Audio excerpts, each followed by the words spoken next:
Welcome to the Probe Podumentary. Our Podumentary is a series of audio documentaries on topics and stories that matter to people and are part of a public interest journalism in India. You're listening to me, Prema Sri Devi. Here is a new episode of a Podumentary titled, Why Has the Government Put the Census on Hold? The last Government of India census was conducted in 2011, and the next exercise was to have taken place in 2021. The government could not meet the 2021 timeline because of the COVID pandemic. But unfortunately, the census exercise continues to be delayed even when other pandemic-related restrictions have been lifted in the country. P.C. Mohanan, the former acting chairperson of the National Statistical Commission, says that several countries have conducted the census exercise during COVID-19, and it's time the Indian government completes it.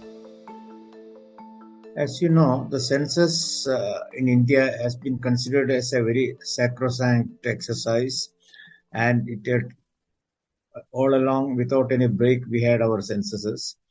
So this census getting postponed is indeed a very difficult or a very important issue. The last census we had was in 2011, and most of the agencies, government agencies, have worked with only the 2011 data now. If you go to a small panchayat or a block or a taluk or the district level, you find them and planning or projecting the requirement either based on 2011 census population or some crude projections. So it's absolutely important that they have the latest numbers to make any schemes, prepare any schemes, look at the number of beneficiaries, plan for the resource requirement or anything of that kind. All that we know is just before the COVID, we were almost on the job and things were operationally going ahead. The first phase of census, normal course would have been completed by September 2020. But then all this happened. And let us also remember that there are other countries like the US and the UK who did their census in spite of having COVID and in a very worse situation then. So we are not very sure what holds the government back, except that the government has been talking about, bringing in some kind of a dynamic census registers or using technology for collecting the data, self-enrollment rather than investigators going. So a lot of technological innovations were being talked about, but there is nothing as yet that we know in public about the government's intention and when are they going to conduct the census. Currently, there is no clarity on when the next census exercise will be held. Earlier, Minister of State for Home Nityanand Rai told the Parliament that all census-related activities have been postponed till further orders due to the pandemic.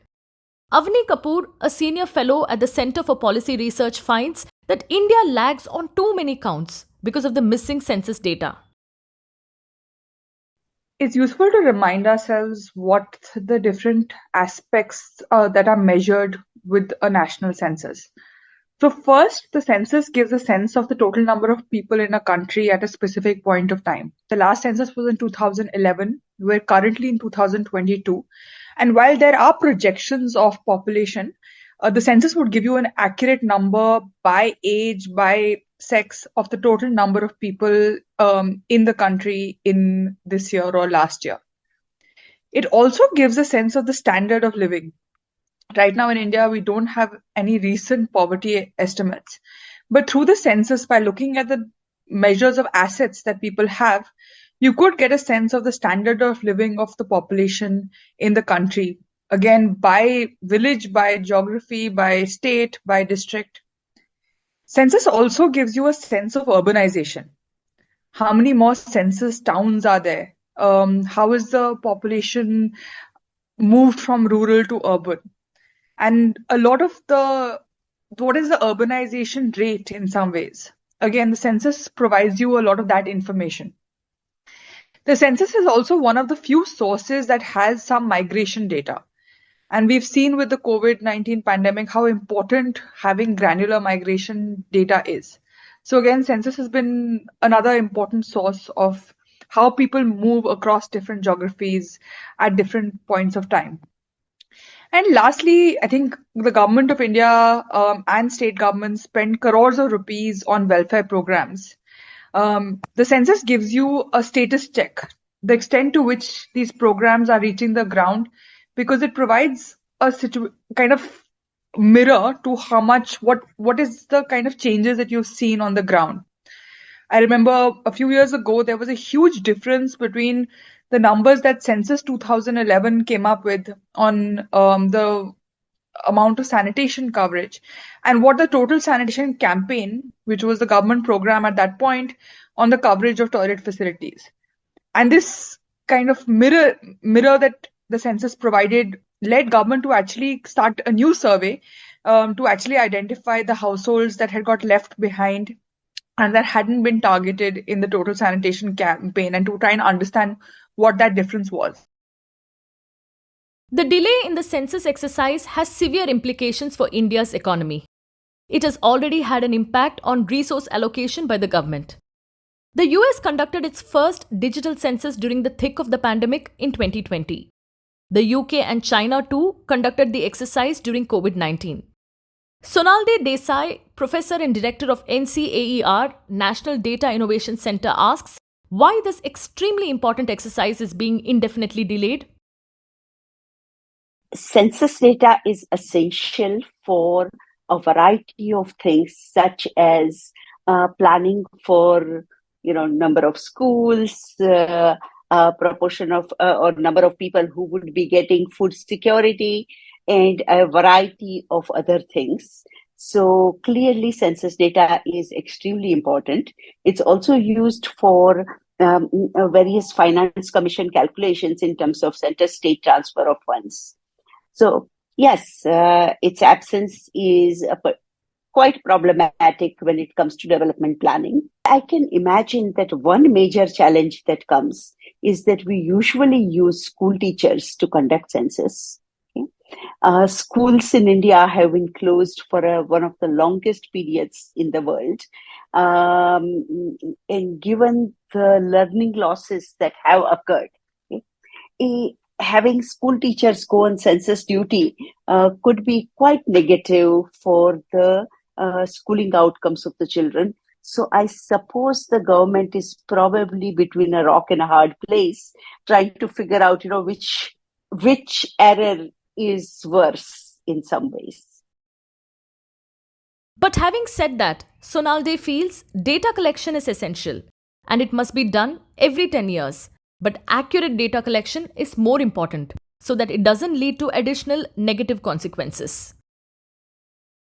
I think there is no doubt that it's very useful to have censuses done every 10 years. However, it's also equally important that the census be done accurately and that the census not lead to any other additional negative consequences. So let me give you an example.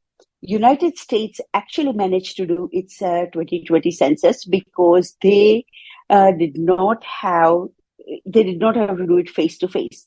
They could do it as a web-based census. They could do it as a mail census and so on. However, as a result, what happened was that they ended up having substantial undercount in some of the states which were not well covered through the web-based systems. So, for example, states like Arkansas, which is one of the poorest states in the United States, has actually a 5% undercount in the census. Okay? So, I think that we need to have a census, but we also need to have an accurate census, and we need to have a census which would not lead to any subsequent challenges, such as teacher absenteeism from the schools.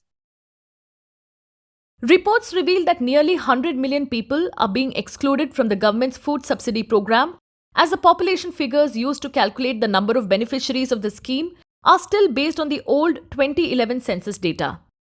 The government has notified that the next census will be India's first digital census. Udaya Shankar Mishra, a professor with the Center for Development Studies, says the broken census pattern would require a lot of computations, and therefore this exercise cannot be delayed any further. not merely that it's a decadal periodic conduct of census is often very much mandatory because of the fact that the changes that is happening, we need to approximate it back to keep its periodicity, conduct census as a periodic information on that date. And if this, which is broken, unfortunately, this time, would require a lot of computations, which will be required to adjust it to the period 2021 for comparison purposes, for all kinds of assessment, because it cannot be, because there are a lot of administrative changes happens, there are boundary changes happens for the states, district formations happen, many other things happen in a time period. The second reason, I would say very important reason this is that census serves always as a sampling frame for all kinds of surveys and other intermittent inquiries that we do at a population level. And that is missing, is a big loss, and it actually compromises on accuracy of the survey that we design without a sampling frame obtained from the most recent census.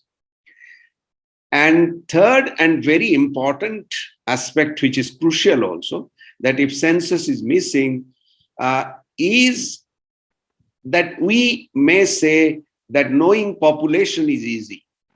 We may say, somebody might argue that yes, population size knowing is easy.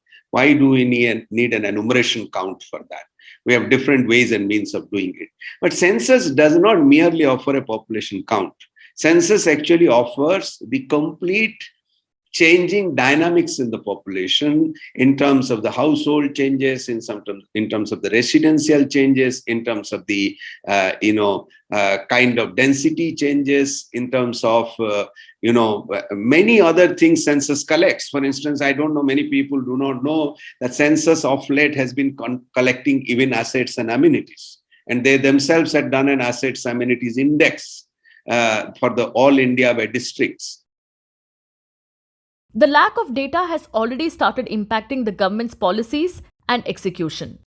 Many of the schemes of the government are based on the 2011 census data. The increase in population, coupled with the problem of lack of statistical data, has led to the exclusion of many people from accessing government schemes.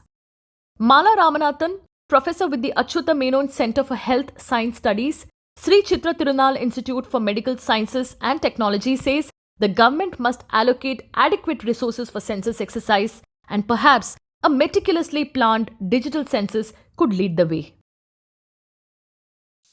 In this period during COVID and even in the run-up to COVID from 2011, a lot of our surveys, large-scale surveys, have been done electronically.